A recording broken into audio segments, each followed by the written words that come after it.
আশুলিয়ায় পোশাক কারখানা খুলতে না খুলতেই কয়েকটিতে বিশৃঙ্খলা, মহল বিশেষের উস্কানির অভিযোগ অর্থ উপদেষ্টার।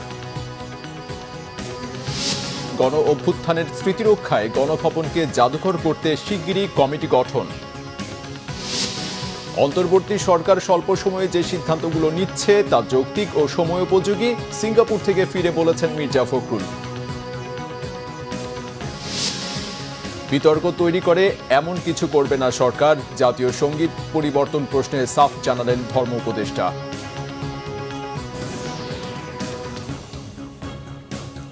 দেখছিলেন গ্রাউন্ড সিমেন্ট সংবাদ শিরোনাম, এবারে বিস্তারিত। টানা কয়েকদিনের বিশৃঙ্খলা শেষে কড়া নিরাপত্তায় শনিবার খুলেছে সাভার আশুলিয়ার বেশিরভাগ কারখানা। তবে শ্রমিক বিক্ষোভের জেরে বেশ কয়েকটি কারখানায় আবার ছুটি ঘোষণা করেছে মালিকপক্ষ। শনিবার সকালে শান্তিপূর্ণভাবেই বেশিরভাগ কারখানায় কাজে যোগ দেয় শ্রমিকরা, কিন্তু বেশ কয়েকটি কারখানায় হঠাৎই ছুটি ঘোষণা করা হয়। আশুলিয়ার নিশ্চিন্তপুর এলাকার অনন্ত গার্মেন্টস সহ কয়েকটি কারখানায় কাজে যোগ না দিয়ে বিক্ষোভ করে শ্রমিকরা। আতঙ্কিত হয়ে আরও কয়েকটি কারখানায় ছুটি ঘোষণা করে মালিকপক্ষ। আন্দোলনকারী শ্রমিকরা জানান, বিভিন্ন দাবিতে প্রায় এক সপ্তাহ ধরে আন্দোলন চালিয়ে এলেও কোনো সুরাহা হয়নি।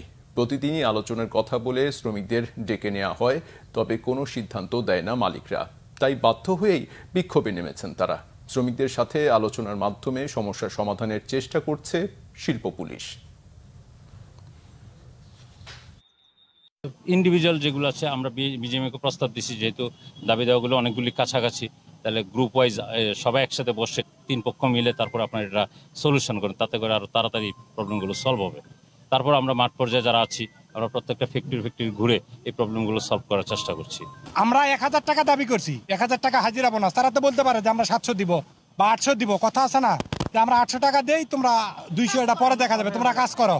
আশ্বাস আছে না, 7টার পরে টিফিন বিল বলছে, তারা বলতে পারে যে আমরা 8টার পরে দিব, একটা কথা আছে না, এরকম কোনো কথাই তাদের নাই। এক সপ্তাহ ধরেই চলতেছে এরকমই, প্রতিদিন যাচ্ছি আর আইতাছি, আর এই প্রতিদিন এরকম এই যে হ্যারাসমেন্ট করতেছে, এটা কিন্তু মালিক পক্ষ আসলে ঠিক করতেছে না।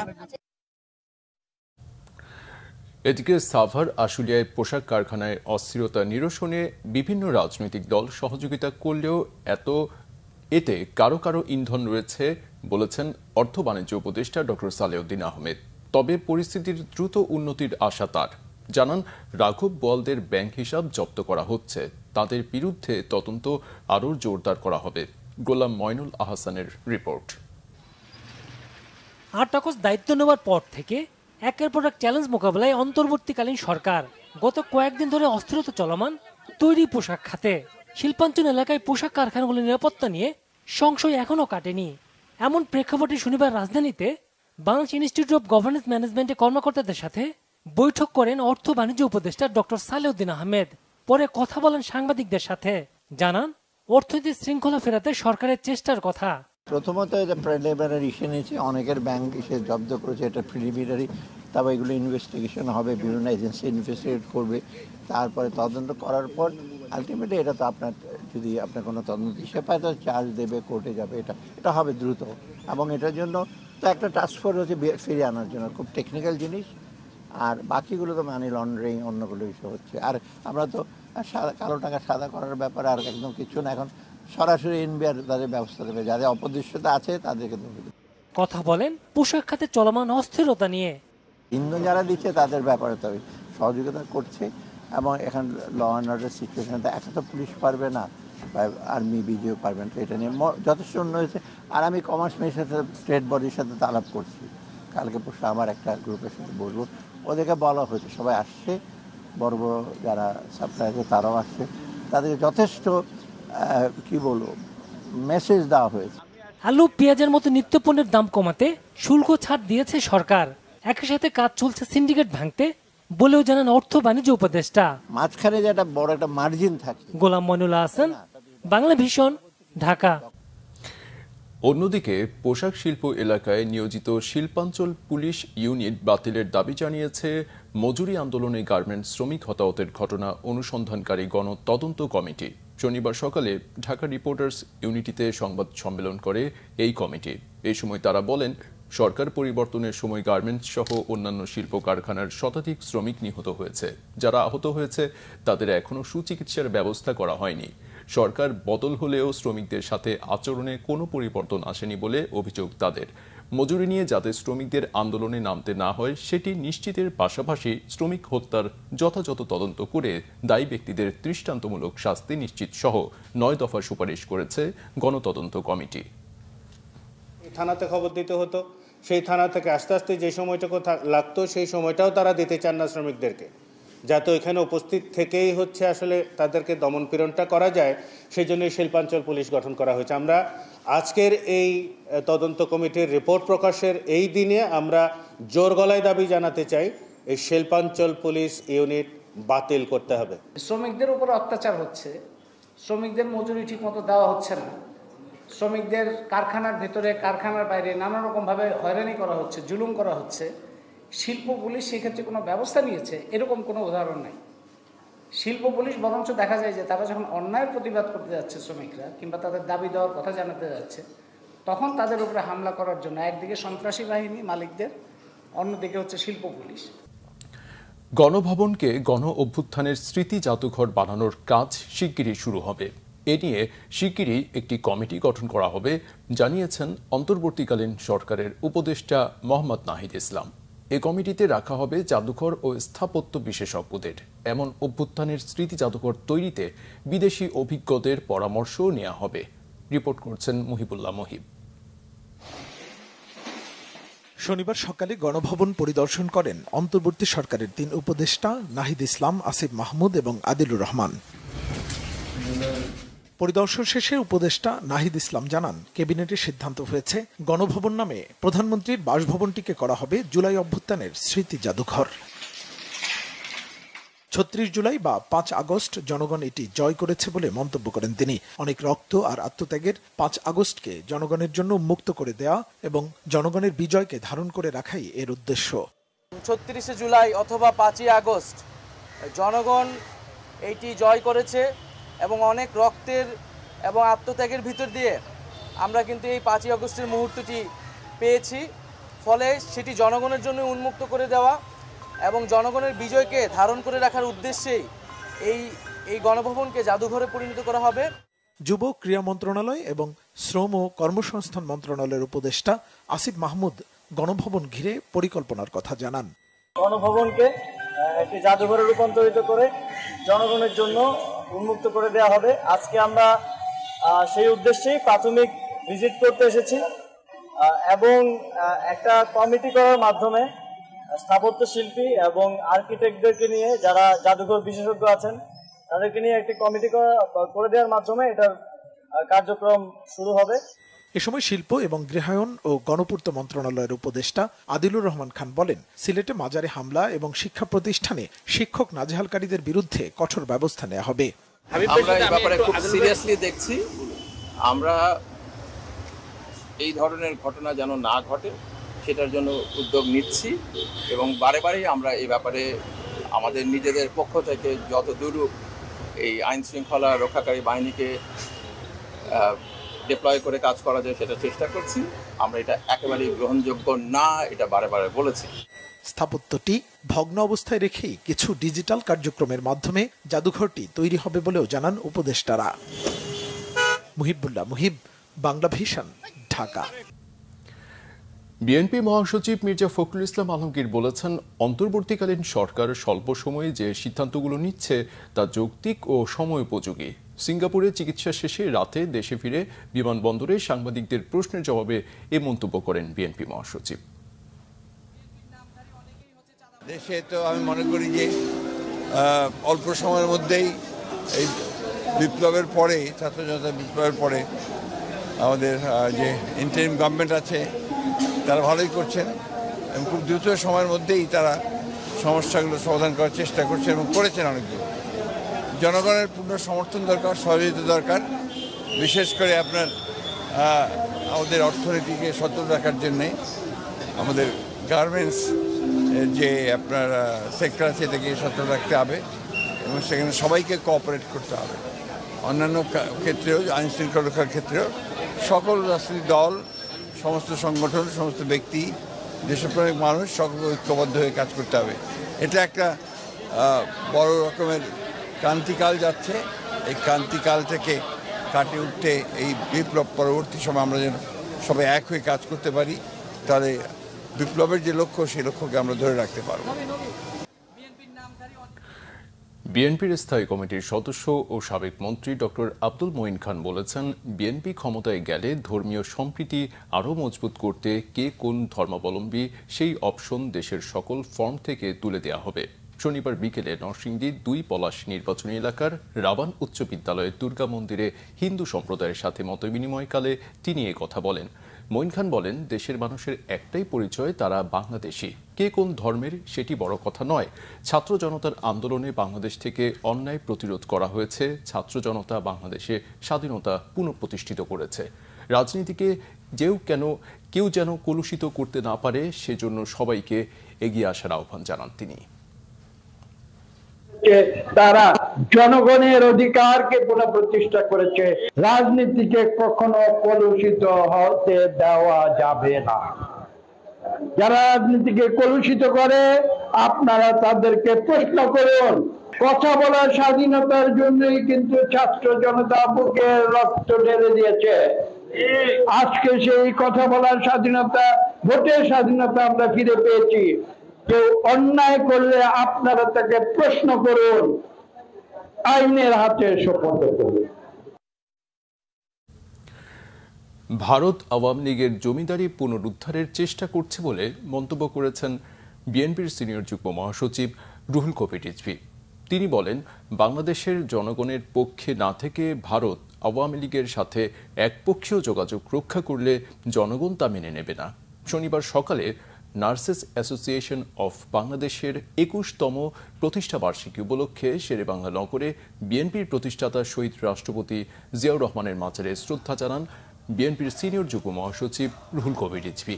এ সময় শহীদ জিয়ার আত্মার মাগফিরাত এবং দেশ ও জাতির সমৃদ্ধি কামনায় মোনাজাত করা হয়।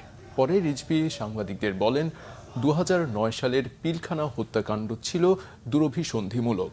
এ হত্যাকাণ্ড নিয়ে প্যান্ডোরার বক্স খুলতে শুরু করেছে।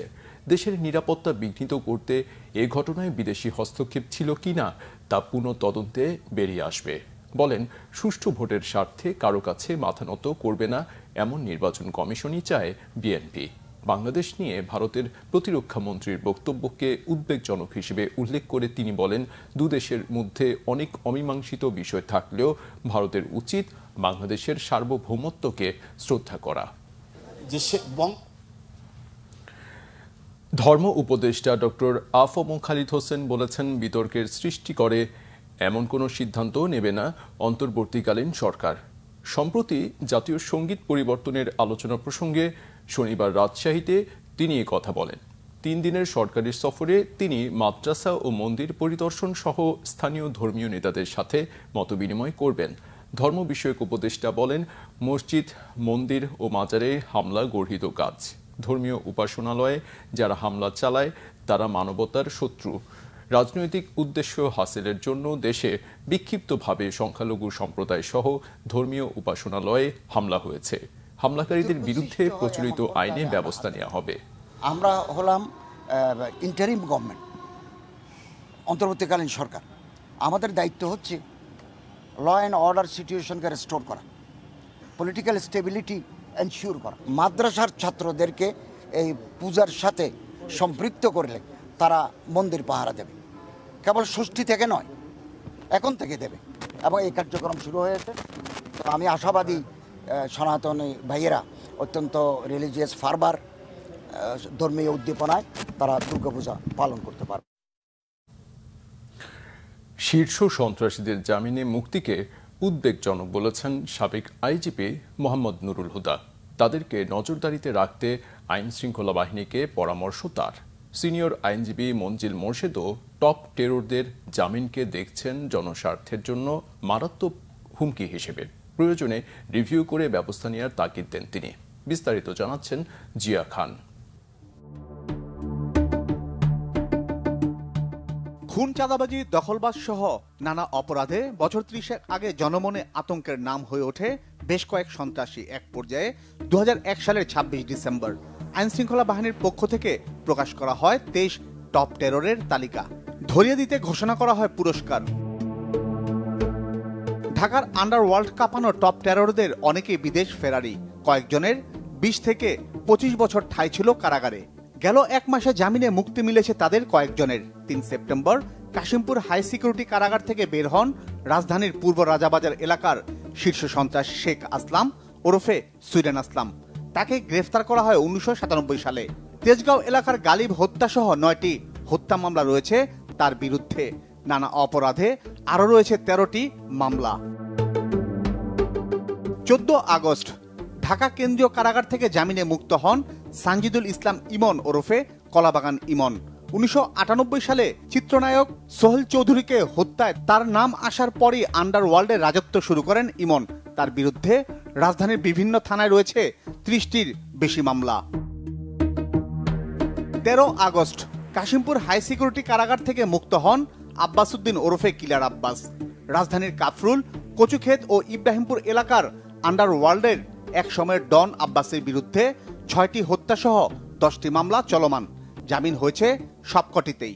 12 আগস্ট ঢাকা কেন্দ্রীয় কারাগার থেকে মুক্তি মেলে ফ্রিডম রাসু ও পিচ্চি হেলালের। রাসুর বিরুদ্ধে পুলিশ কর্মকর্তা হত্যাসহ 13টি মামলা রয়েছে। 2001 সালে মোহাম্মদপুর থেকে গ্রেফতার করা হয় পিচ্চি হেলালকে।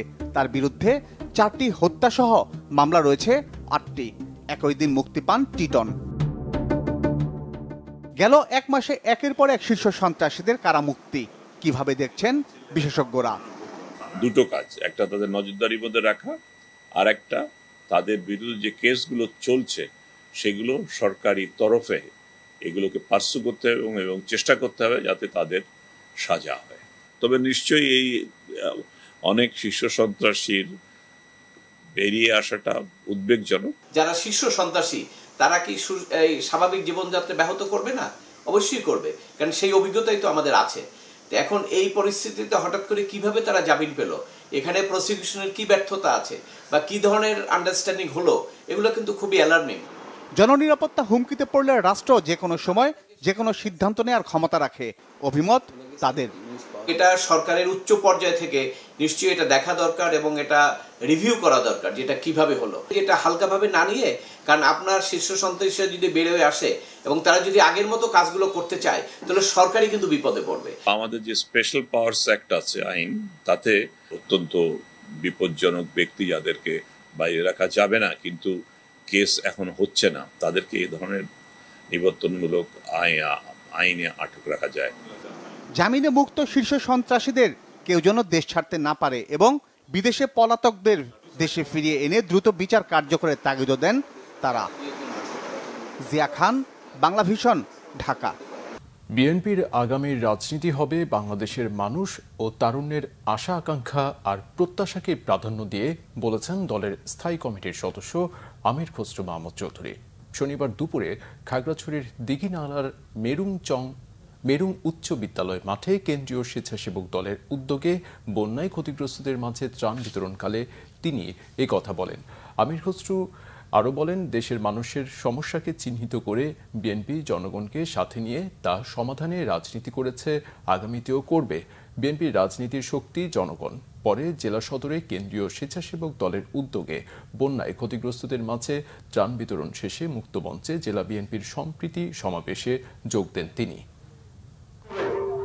বাংলাদেশে একটি নতুন যুগের সূচনা হয়েছে, তাই না? আমরা একটা আগামীর বাংলাদেশের স্বপ্ন দেখছি না? এই আগামীর বাংলাদেশের রাজনীতি হবে কিন্তু ভিন্ন। আগামীর বিএনপির বাংলাদেশের রাজনীতি হবে বাংলাদেশের মানুষকে নিয়ে, বাংলাদেশের মানুষের প্রত্যাশা নিয়ে, বাংলাদেশের মানুষের আকাঙ্ক্ষা নিয়ে, বাংলাদেশের মানুষের সমস্যা নিয়ে, বাংলাদেশের মানুষের ভবিষ্যৎ নিয়ে, বাংলাদেশের ভবিষ্যৎ নিয়ে এই নতুন রাজনীতি আমরা করতে যাচ্ছি। অবিভক্ত ঢাকা সিটি কর্পোরেশনের সাবেক মেয়র বীর মুক্তিযোদ্ধা মরহুম সাদেক হোসেন খোকা ফাউন্ডেশনের উদ্যোগে নোয়াখালীর চাটখিলে 500 পরিবারের মাঝে ত্রাণ বিতরণ করা হয়েছে। সাদেক হোসেন খোকার ছেলে বিএনপি নেতা ইঞ্জিনিয়ার ইশরাক হোসেন শনিবার দুপুরে চাটখিল উপজেলার নোয়াখালী ইউনিয়নের নোয়াখালী ইউনিয়নের সিংবাহুড়া গ্রামের রোকেয়া মঞ্জিলে এই ত্রাণ বিতরণ করেন। ইউএস চ্যারিটি ফর বাংলাদেশের চেয়ারম্যান পরাণ চৌধুরীর ব্যবস্থাপনায় ত্রাণ বিতরণী অনুষ্ঠানে বিশিষ্ট সমাজসেবক মুজিবুল হক চৌধুরী সহ বিএনপি, ছাত্রদল ও যুবদল নেতারা উপস্থিত ছিলেন।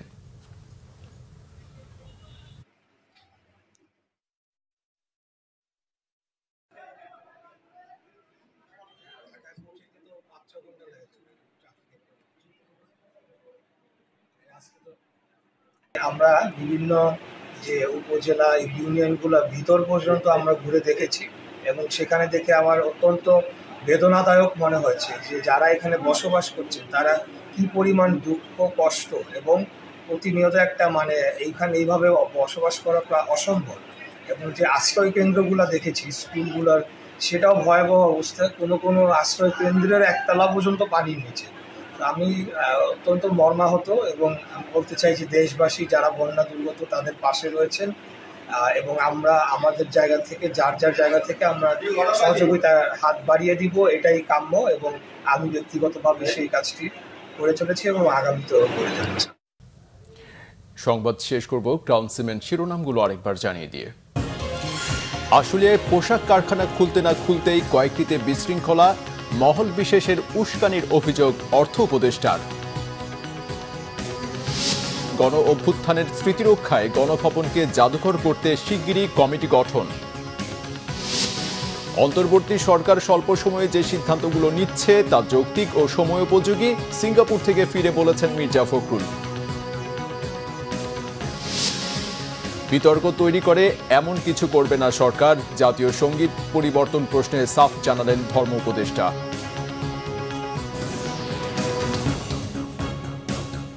এই ছিল এখনকার মতো, পরের সংবাদ সকাল 7:30টায়। এছাড়া বাংলা ভিশন সংবাদ ও সংবাদ সংশ্লিষ্ট অনুষ্ঠান দেখতে ভিজিট করুন www.bvnews24.com ও facebook.com/banglavisionnews এবং সাবস্ক্রাইব করুন youtube.com/banglavisionnews। এতক্ষণ সাথে থাকার ধন্যবাদ।